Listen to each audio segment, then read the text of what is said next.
जे का रंजले गांजले त्यासी म्हणे जो आपले, तोची साधू ओळखावा देव तेथीच जाणावा, असं संत तुकाराम महाराजांनी म्हटलं होतं. मी म्हणेन तो साधू म्हणजे आज आपल्या कार्यक्रमाला आलेले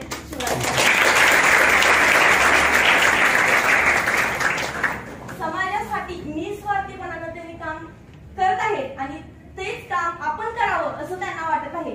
मी पण म्हणेन आपण पण ध्यास घेऊया, चला महाराष्ट्र घडवूया एक घास समाजासाठी, असं मी पण म्हणते. आपण पण असंच वागूया.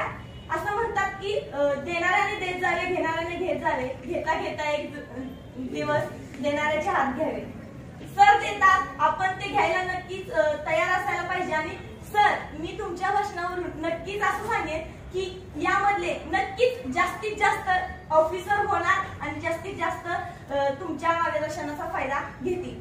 अगर एक बार सोच लिया है तो पीछे मुड़कर मत देखो, क्योंकि पीछे मुड़कर देखने वाले कभी इतिहास नहीं बनाते. धन्यवाद.